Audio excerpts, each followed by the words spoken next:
Peter Slamovski ini sebenarnya pelatih yang bagus, pelatih yang berkualitas.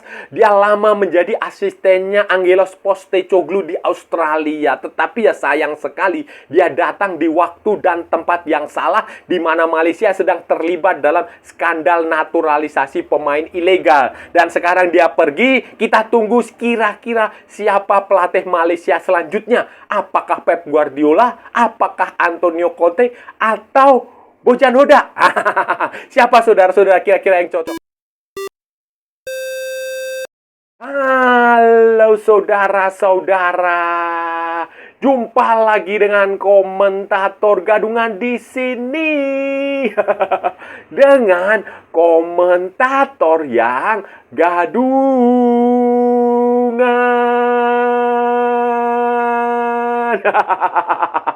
Jadi begini saudara-saudara, jadi begini berita yang cukup mengejutkan, sebenarnya juga tidak terlalu terkejut. Datang dari Malaysia. Asosiasi Sepak Bola Malaysia, Tim Nasional Malaysia, Harimau Malaya baru saja berpisah dengan pelatih mereka Peter Slamovski. Kemudian sejumlah pelatih termasuk juga CEO Tim Nasional mereka, Rob Friend. Saya nggak tahu apakah itu dipecat, apakah mengundurkan diri, ataukah keputusan kesepakatan bersama. Yang jelas orang-orang ini sudah tidak lagi bekerja dengan Tim Nasional Malaysia, saudara-saudara. Peter Slamovski, pelatih asal Australia, punya keturunan dari Macedonia, Northern Macedonia, Macedonia Utara, yang datang waktu itu untuk menggantikan Kim Pan-gon. Nah, Kim Pan-gon kan waktu itu mundur karena dia mau melatih Ulsan. Kemudian diganti oleh caretakernya itu si Pau Marti Vicente dari Australia, kemudian dari Spanyol. Kemudian Peter Slamovski mulai bekerja 2025 saudara-saudara untuk Tim Nasional Malaysia dengan kurikulum vitae yang cukup bagus.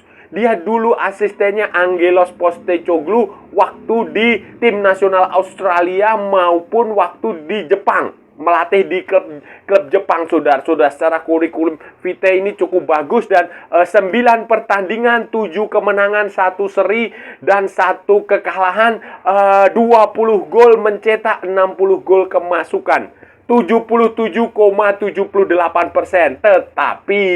Tetapi ya, skandal naturalisasi telah membuat sejumlah torehan kemenangan Peter Slamovski yang seharusnya menjadi milik Peter Slamovski terpaksa dibatalkan. 3 pertandingan uji coba FIFA, Palestina, Cape Verde, sama siapa lagi itu dulu, 3 atau 2 itu yang level FIFA, kemudian di kualifikasi Piala Asia dibatalkan semua. Hasilnya Malaysia dicoret karena skandal 7 pemain naturalisasi ilegal. Jadi ini sepenuhnya bukan salah Peter Slamovski sebagai pelatih profesional, sebagai orang yang profesional. Dia hanya menerima pemain saja. Itu bukan kesalahan dia, bukan kesalahan Slamovski, tapi karena manajerial, karena kepengurusan FAM Football Association Malaysia yang busuk, yang buruk. Ya, bosok lah. Istilahnya akibatnya itu mengimbas pada Peter Slamovski. Jadi sayang sekali, ini pelatih yang sebenarnya cukup bagus, tetapi dia datang di momentum yang salah, saudara. Pelatih ya, Peter Slamovski tidak bisa ngapa-ngapain terkait dengan pemain-pemain naturalisasi itu. Dia ketika dia disodori nama, dia disodori profil, kemudian dia disodori rekaman video pertandingan, dan dia mungkin saja melihat sendiri langsung, ya pastilah dia tertarik lah karena ya dengan pemain seperti Facundo Garces yang main di La Liga, kemudian Rodrigo Holgado, terus siapa lagi tuh yang pemain-pemain secara teknis kualitas cukup bagus, itu ya pasti semua pelatih pasti bersedia mempekerjakan mereka di tim nasional mereka. Masalahnya kan kemudian kan Peter Slamovski juga nggak tahu latar belakang pemain-pemain itu sebenarnya bagaimana. Dia hanya disodori, dan yang punya kewajiban untuk mengurus itu ya manajemen. asosiasi Football Association of Malaysia, pengurus. Nah, walaupun kemudian ternyata itu palsu kan, ya Peter Slamovski nggak tahu, dia disediain pemain, siapapun pelatihnya lah, bukan hanya Peter Slamovski. Misalnya Kim Pan-gon masih melatih Malaysia pun pasti ketika dia disodori pemain-pemain ini ya pasti akan dia gunakan. Itu logis saja, logis secara masuk akal. Dari walaupun ya dia nggak tahu, dia juga nggak akan mencari tahu itu latar belakangnya apakah benar atau asli atau palsu, itu kan dia pasti nggak sejauh itu. Dia pasti percaya saja kepada FAM yang sudah menyediakan pemain-pemain itu. Kalau kemudian di kemudian hari terbukti bahwa pemain-pemain itu palsu, ya itu bukan kesalahan Peter Slamovski. Jadi ini kasihan sekali, saya respect sekali, saya prihatin kepada Peter Slamovski ini. Dan kabarnya, dengar-dengar Peter Slamovski akan langsung sudah mendapatkan pekerjaan baru di Salford City FC. Salford City atau Salford United ya, klubnya milik mantan pemain-pemain Manchester United di League One atau League 2 di Inggris sana. Nah, itu bagus lah. Ya lebih baik Anda melatih di sana saja, Pak, daripada Anda melatih di Malaysia, daripada Anda terlibat dengan masalah yang membuat itu pelik. Dan saya yakin pengalaman melatih tim nasional Malaysia itu adalah pengalaman terburuk dalam karir profesional Peter Slamovski sebagai pelatih sepak bola. Dia nggak akan pernah membayangkan bahwa dia masuk dalam bagian sejarah kelam, sejarah hitam, sejarah penipuan terbesar dalam sepak bola, di sepak bola kawasan Asia Tenggara, Asia, mungkin juga dunia ya. Saya nggak tahu, tapi ini benar-benar sejarah yang cukup kelam yang mungkin bagi dia adalah mimpi buruk.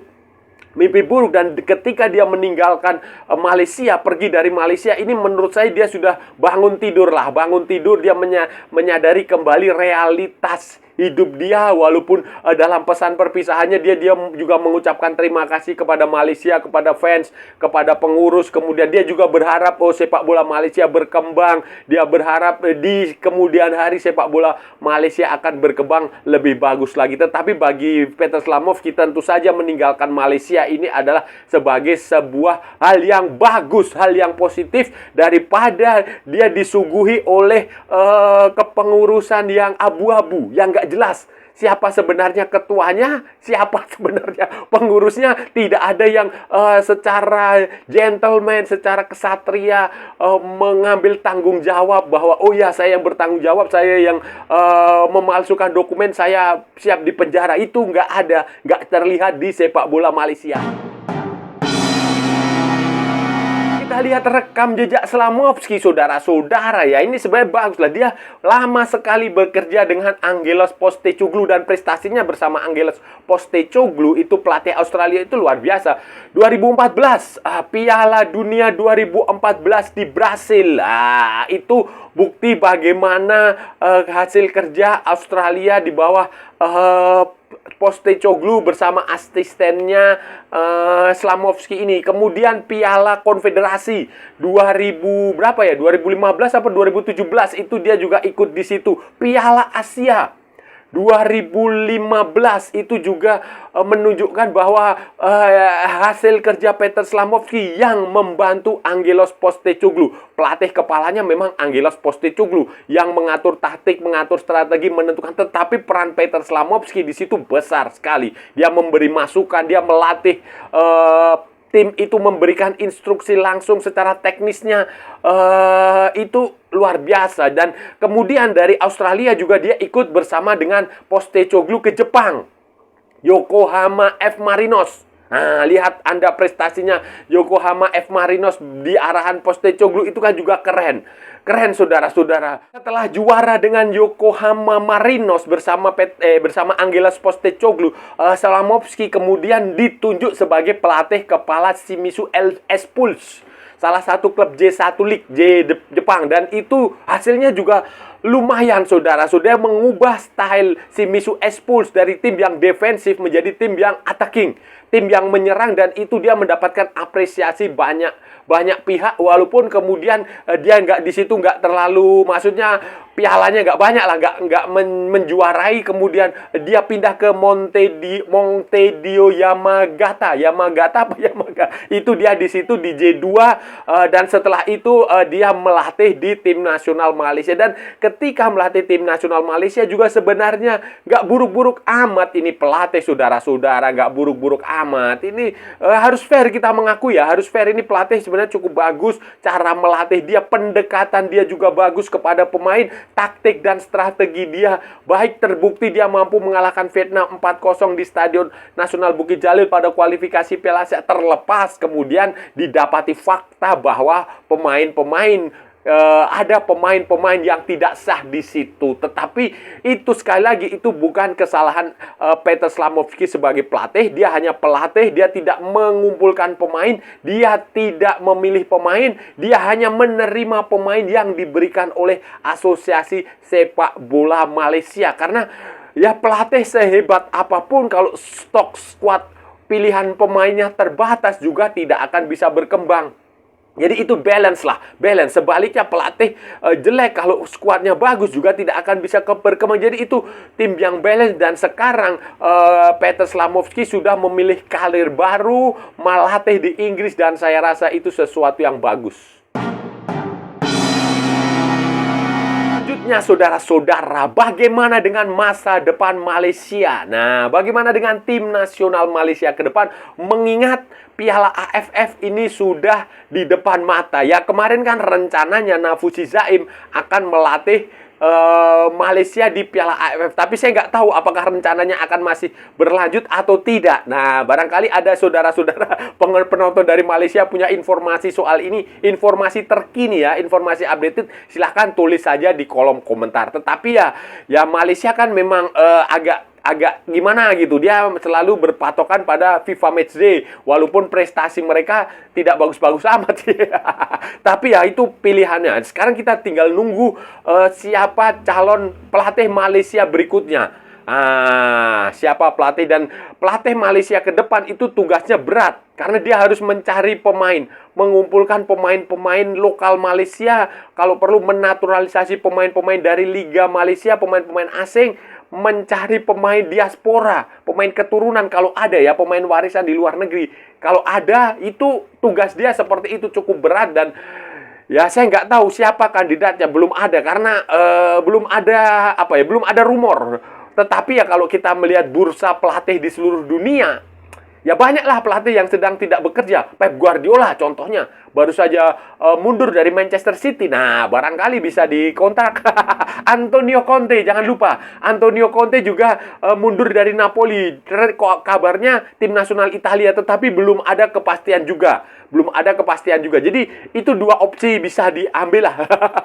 Kemudian ya nggak tahu opsi pelatih-pelatih lain, Raja Gopal misalnya, atau Ong Kim Swee misalnya, atau siapa saya nggak tahu. Silahkan kalau ada yang punya informasi seperti itu, silahkan. Tetapi Malaysia kalau saya amati ya saudara-saudara, sebenarnya dia kalau dengan pelatih lokal itu hasilnya lumayan, saudara-saudara. Kalau saudara-saudara ingat, Raja Gopal itu kan pelatih yang menyumbangkan Piala AFF untuk Malaysia. Itu pelatih yang cukup lumayan lah. Saya nggak tahu setelah ini pelatih lokal Malaysia yang punya kapasitas untuk melatih Malaysia siapa. Bojan Hodak juga punya potensi kalau mau. Bojan Hodak dengan Malaysia itu sudah, istrinya orang Malaysia, anaknya main di Malaysia U19. Jadi itu bisa jadi alternatif kalau misalnya Pep Guardiola nggak mau. Itu bisa jadi alternatif. Ruben Amorim Milan ya. Erik ten Hag, itu bisa. Jadi banyak opsi, tetapi mungkin saja Bojan Hodak, kalau saran saya ini ya, saran profesional saya mengatakan FAM dekati saja Bojan Hodak. Itu pelatih yang bagus, dan Bojan Hodak sudah tidak menangani Persib lagi sebagai pelatih kepala, dia hanya bertindak di level manajerial, manajemen. Jadi saya rasa itu peluang untuk memboyong Bojan Hodak itu ada, dan ya silakan aja dicoba, mana tahu Bojan Hodak mau. Sebagai tetangga yang baik, saudara-saudara, saya menyarankan Malaysia sebelum menentukan pelatih itu, Asosiasi Sepak Bola Malaysia itu harus diperbaiki dulu. Asosiasi FAM Football Association of Malaysia itu harus diperbaiki dulu, karena di situ nggak jelas siapa sebenarnya yang bertanggung jawab. Apakah TMJ itu masuk dalam struktur Football Association of Malaysia atau tidak? Itu nggak jelas juga. apakah TMJ itu harus dimintai pertanggungjawaban ketika skandal naturalisasi itu juga belum jelas. Jadi itu harus ada, kalau memang TMJ bukan pengurus di FAM, ya dia nggak boleh mencampuri urusan teknis, urusan organisasi itu. Tetapi kalau dia masuk dalam struktur situ, ya dia harus bertanggung jawab ketika ada kasus 7 pemain naturalisasi. Karena itu sudah jelas kemarin itu kasus 7 pemain naturalisasi itu sebenarnya itu jelas lah, gampang bisa dilihat lah bahwa pemain-pemain itu yang membawa TMJ, walaupun kemudian dia membantah, dia bermanuver, dia mengatakan ini itu bla bla bla bla bla. Itu kan hanya pembelaan diri saja. Jadi ini mulai dari pengurusnya. Kalau pengurusnya sudah benar, sudah baik, ya itu nanti akan jalan dengan Indonesia dulu mengalami hal yang sama. Asosiasi Sepak Bola Indonesia PSSI itu dulu bobrok, dulu hancur.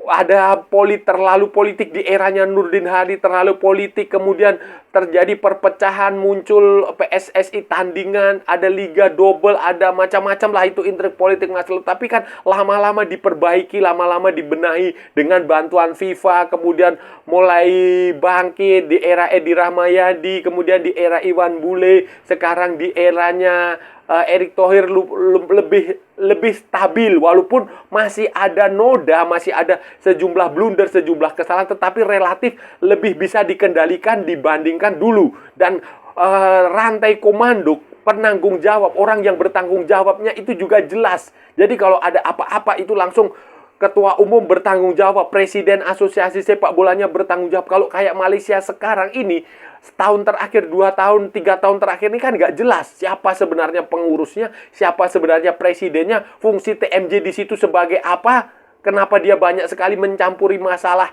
urusan di situ, tetapi ketika ada kasus dia nggak mau bertanggung jawab. Nah, itu harus diklirkan. Dan kemarin mereka sudah meminta arahan AFC itu, dan itu bagus ya. Saya harap Malaysia itu bangun, berkembang, karena kalau Asia Tenggara itu semua sepak bolanya maju, itu juga yang untung juga kita semua, saudara-saudara. Saudara-saudara, itu tadi pembahasan kita hari ini, saudara-saudara. Kita sudah bicara panjang lebar dari A sampai Z, dari barat sampai ke timur, dari utara sampai ke selatan, dari Sabang sampai Merauke, dari Pulau Rote sampai Pulau Miangas, dari New York sampai San Francisco, dari London sampai Istanbul, dari Zimbabwe sampai Vanuatu, dari mana?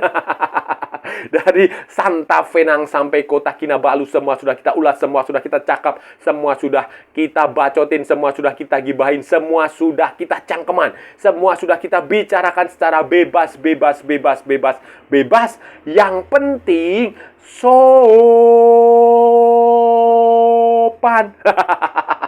Hari ini tadi kita mengomentari, membicarakan, membahas, mengulas tentang Peter Slamovski, pelatih tim nasional Malaysia, Harimau Malaya, yang entah mundur, entah dipecat, entah berpisah baik-baik, entah apapun, yang pasti tidak lagi bekerja di Harimau Malaya, tidak akan lagi melatih Harimau Malaya. Begitu pula dengan sejumlah staf pelatih, termasuk juga dengan CEO tim nasional Malaysia, si Rob Friend dari Kanada, itu juga sudah tidak bekerja lagi. Nah, sekarang kita lihat menunggu siapa calon pengganti Peter Slamovski ini. Ada banyak nama yang mungkin bisa dipekerjakan Malaysia, mulai dari Pep Guardiola, Antonio Conte, ada juga Bojan Hodak kalau mau bisa, atau pelatih lokal Raja Gopal misalnya dipanggil lagi, Ong Kim Swee.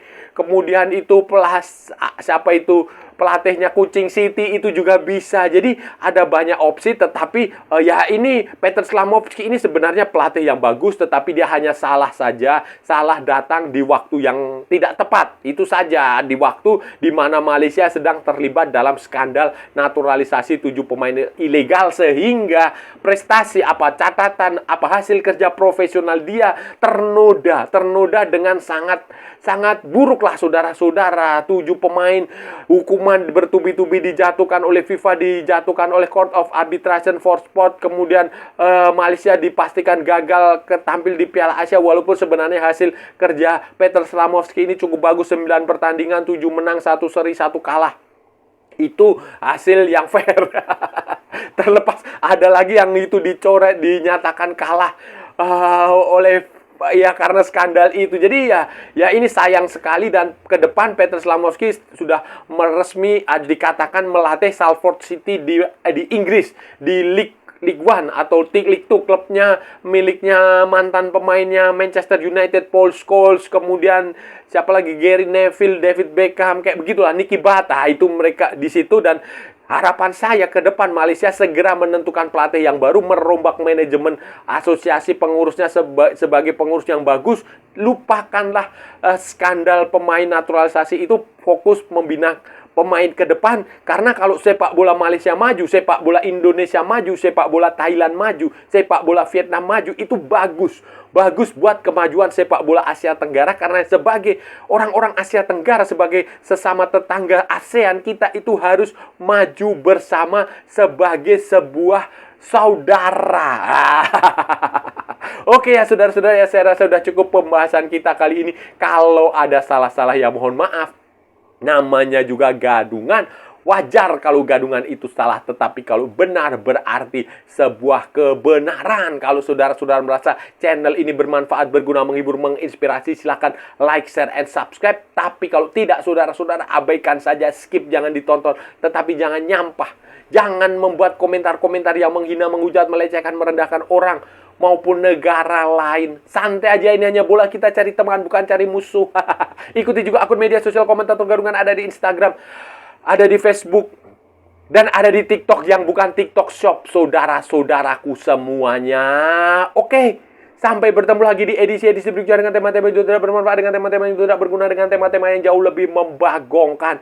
Salam olahraga dan merdeka.